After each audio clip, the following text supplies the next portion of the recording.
Hello friends, नमस्कार। मेरा नाम मनोज और आपका स्वागत है YouTube channel vacancy for you में। दोस्तों, आज की वीडियो में मैं कक्षा 8 की पाठ्य पुस्तक पर आधारित पाठ्य पुस्तक सामाजिक विज्ञान की पाठ्य पुस्तक, जिसका विषय का नाम है सामाजिक एवं राजनीतिक व्यवस्था तीसरा, उसका पहला चैप्टर संविधान अर्थात कॉन्स्टिट्यूशन के ऊपर 10 महत्वपूर्ण प्रश्न आपके लिए लेकर के आया हूं। और इसमें व्याख्या के साथ बताया गया है और साथ में अंत में वीडियो के अंत में होमवर्क के भी आपके लिए जारी किए गए हैं। तो आज का वीडियो स्टार्ट करते हैं। आज का पहला प्रश्न है, किसे संविधान की अंतरात्मा कहा जाता है? मौलिक अधिकार, मौलिक कर्तव्य, नीति निर्देशक तत्व या इनमें से कोई नहीं। फ्रेंड्स, समाज में व्यक्ति के विकास के लिए प्रदत्त व्यवस्था को उसका अधिकार कहा जाता है। संविधान व्यक्तियों को लिखित रूप से अधिकार प्रदान करता है तथा उसकी सुरक्षा के लिए व्यवस्था करता है। भारत का संविधान यहाँ के लोगों को कुछ मौलिक अधिकार देता है।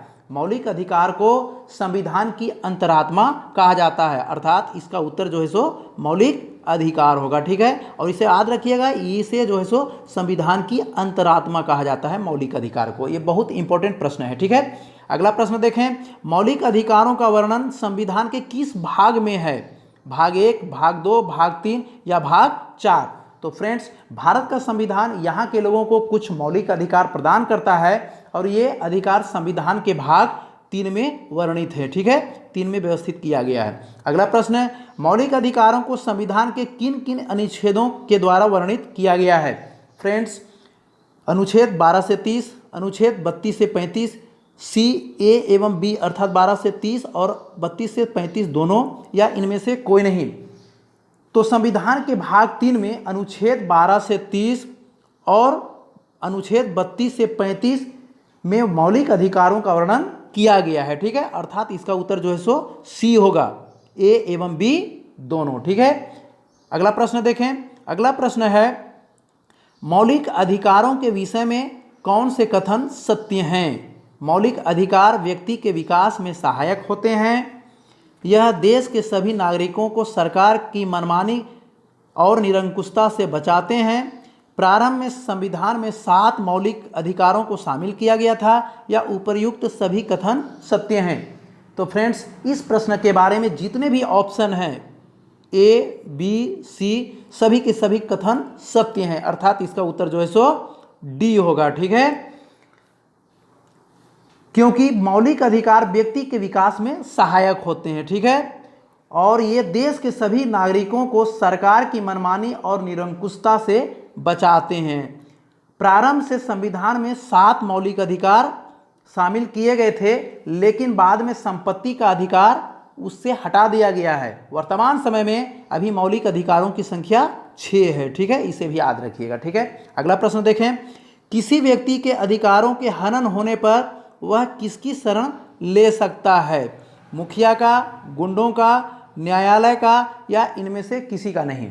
तो फ्रेंड्स, अगर किसी व्यक्ति को लगता है कि उसके अधिकारों का हनन हो रहा है तो वह इससे बचने के लिए न्यायालय की शरण ले सकता है। ठीक है, अगला प्रश्न देखें। अगला प्रश्न है, कानून की नज़र में सभी लोग समान हैं तथा राज्य देश के हर नागरिक को सरकारी नौकरी के लिए समान अवसर प्रदान करेगा। यह कथन किस अधिकार में वर्णित है? फ्रेंड्स, इस समानता का अधिकार, स्वतंत्रता का अधिकार, सांस्कृतिक और शैक्षणिक अधिकार या इनमें से कोई नहीं? तो इस प्रश्न का उत्तर समानता का अधिकार होगा। ठीक है, क्योंकि इसमें कानून की नज़र में सभी लोग समान हैं। इसका मतलब है कि सभी लोगों को देश का कानून एक समान सुरक्षा प्रदान करेगा। इस अधिकार में यह भी कहा गया है कि धर्म, जाति या लिंग के आधार पर किसी भी नागरिक के साथ भेदभाव नहीं किया जा सकता।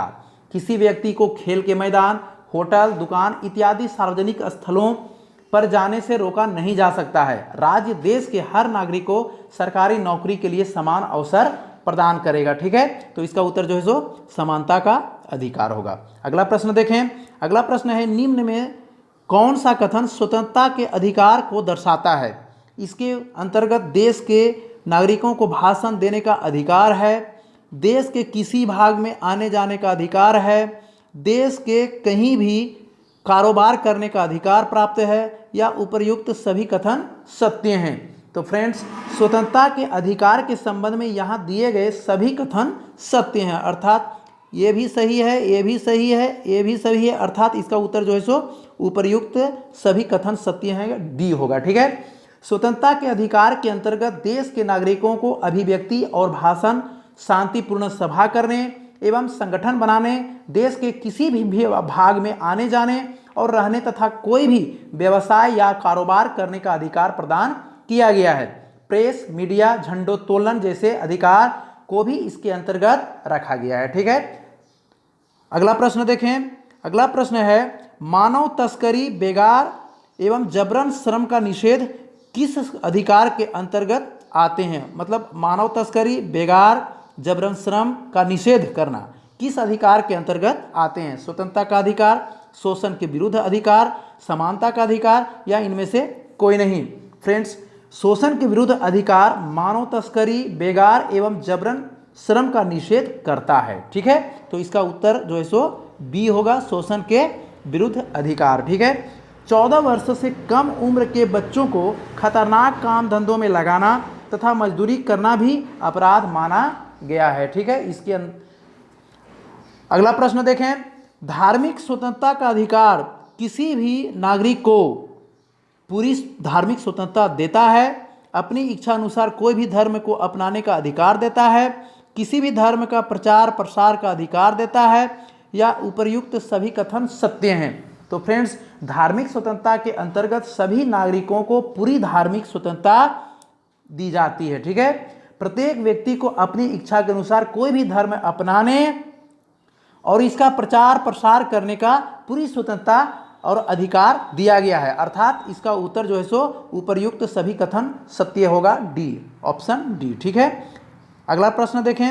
अगला प्रश्न है, किस अधिकार के बल पर किसी भी व्यक्ति को शैक्षणिक संस्थान खोलने का अधिकार प्राप्त है? समानता का अधिकार, स्वतंत्रता का अधिकार, सांस्कृतिक और शैक्षणिक अधिकार या इनमें से कोई नहीं?